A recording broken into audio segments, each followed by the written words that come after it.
अब हम बात करेंगे रे डायग्राम्स की, लेकिन अब हम बात करेंगे सिर्फ कॉनकेव मिरर की केसेस की। इनको रे डायग्राम्स को पढ़ने से पहले हमें पता होना चाहिए नेचर ऑफ इमेज और साइज ऑफ इमेज और position of image. Nature of image में हम दो चीज़ें लेते हैं, real image and virtual image. तो कैसे बता पाएंगे आप कि इमेज रियल बन गई, या कैसे बता पाएंगे आप इमेज वर्चुअल बन गई?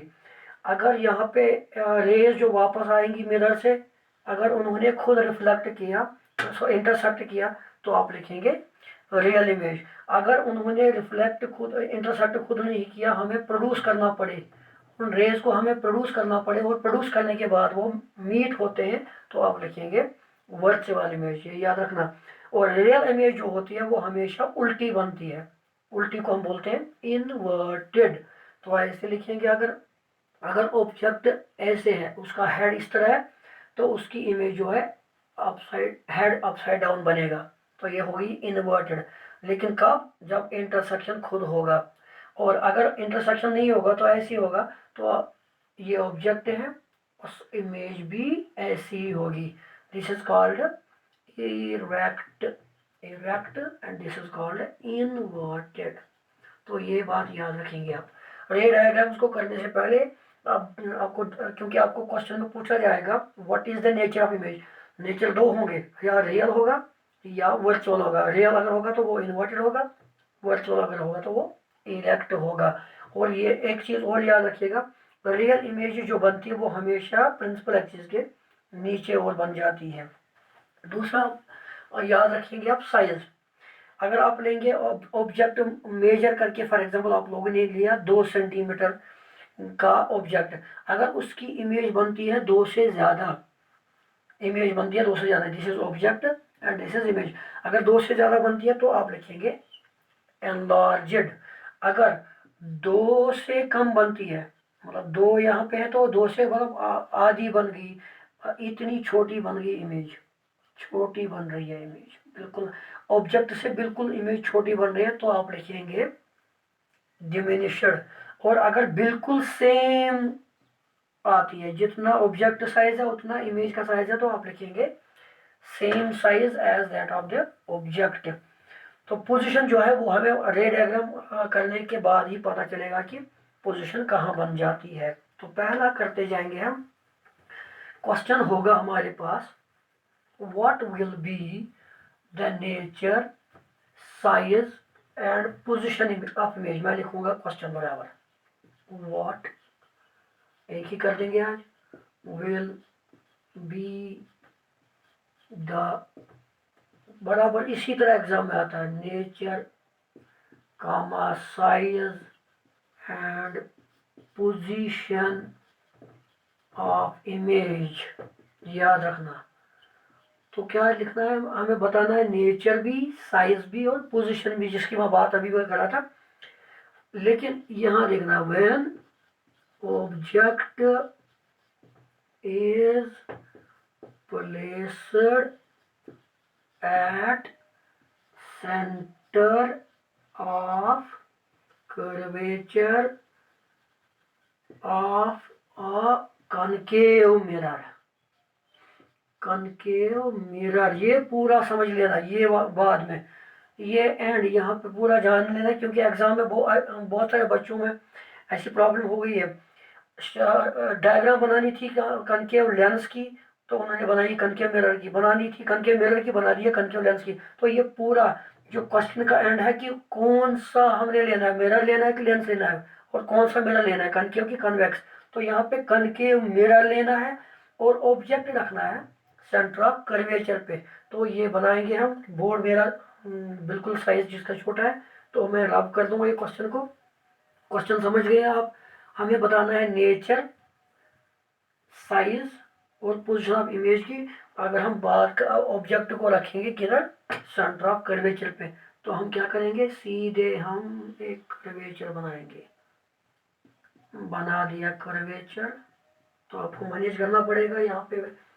तो फिर उसके बाद आप क्या करेंगे, उसके बाद आप लेंगे सेंटर ऑफ कर्वेचर और फोकस पोल। तो ये आपका आ गया सेंटर ऑफ कर्वेचर। इसका आधा कर देंगे आप, वो बनेगा आपका फोकस। तो सवाल क्या बोल रहा है कि अगर आप सेंटर ऑफ कर्वेचर पे ऑब्जेक्ट रखते हो तो इमेज जो है कैसी बनेगी, उसका नेचर क्या होगा, साइज क्या होगा और कहाँ पे बनेगी, पोजीशन।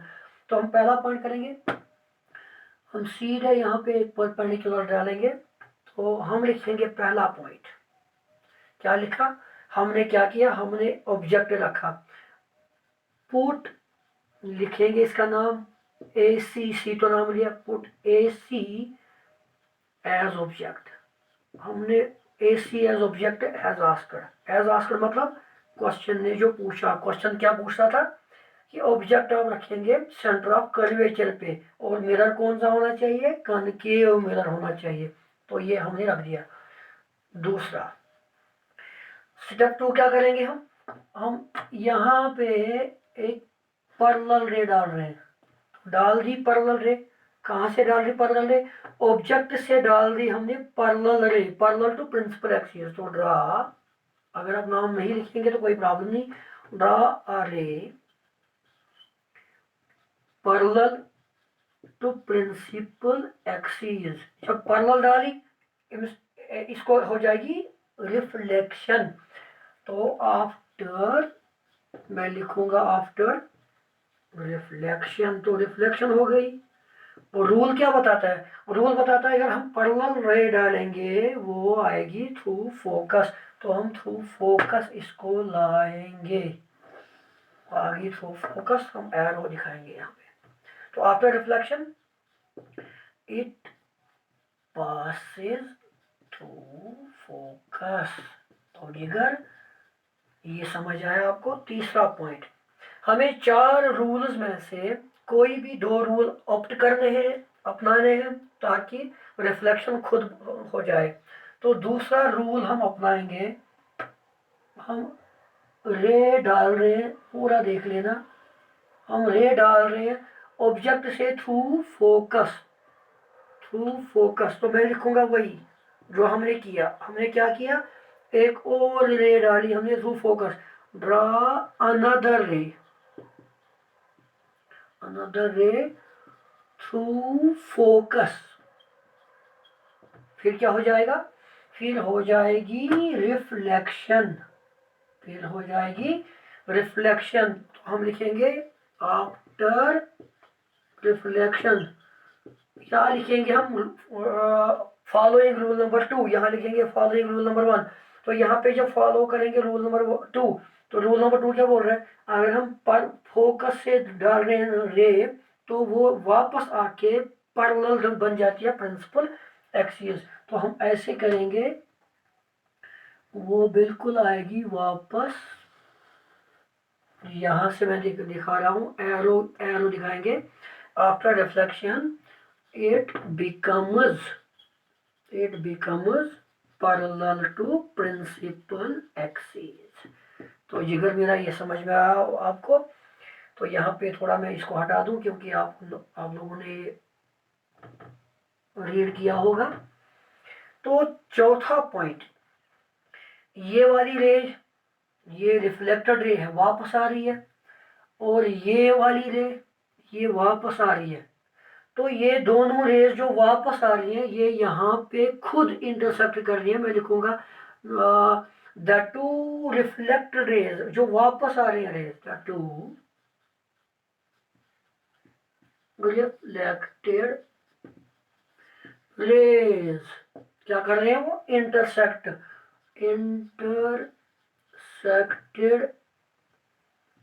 ईच अदर एट, लिखेंगे जी, कोई भी नाम लिखेंगे। तो जी पे ये इंटरसेक्ट कर रहे हैं। फिर क्या कर रहे हैं, फिर हम करेंगे काम, जी पे हम परपेंडिकुलर डालेंगे जी सी। याद रखना प्रिंसिपल एक्सिस के हम ऊपर से भी परपेंडिकुलर डाल सकते हैं और नीचे से भी परपेंडिकुलर डाल सकते हैं। तो यहाँ पे 5वां पॉइंट लिखेंगे, हम क्या करेंगे, हमने क्या किया, हमने एक परपेंडिकुलर डाल दिया G C, draw G C perpendicular on, किस पे डाला, प्रिंसिपल एक्सिस पे। और जो हम परपेंडिकुलर डाल रहे हैं यही हमारी इमेज है। which is the required image।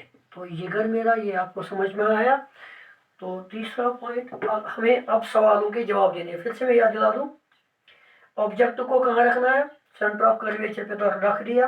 फिर क्या किया, draw a ray parallel to principal axis, parallel to principal axis after deflection it goes through focus.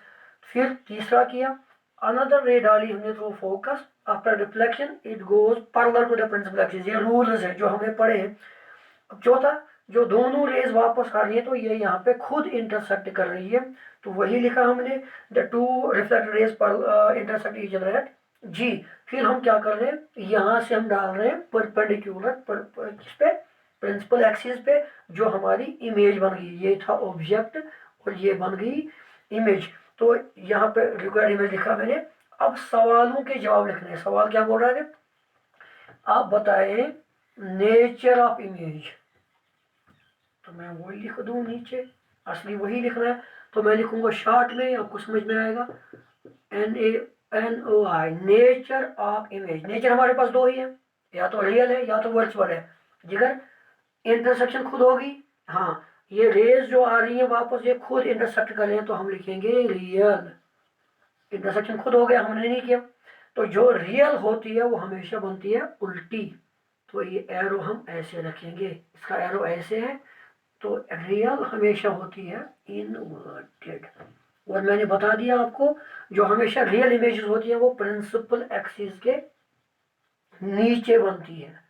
दूसरा हम लिखेंगे साइज ऑफ इमेज।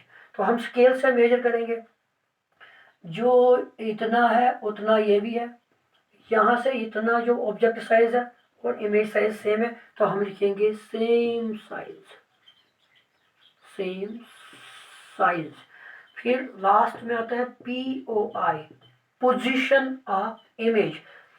पोजीशन यानी कि इमेज कहाँ बनती है, इमेज बनती है जहां हमने ऑब्जेक्ट रखा था। ऑब्जेक्ट कहाँ रखा था, सी पे रखा था ऑफकोर्स, तो इमेज भी वहीं पे बन जाती है एट सेंटर ऑफ कर्वेचर। तो जिगर ये हमारी पहली रे डायग्राम कंप्लीट हुई।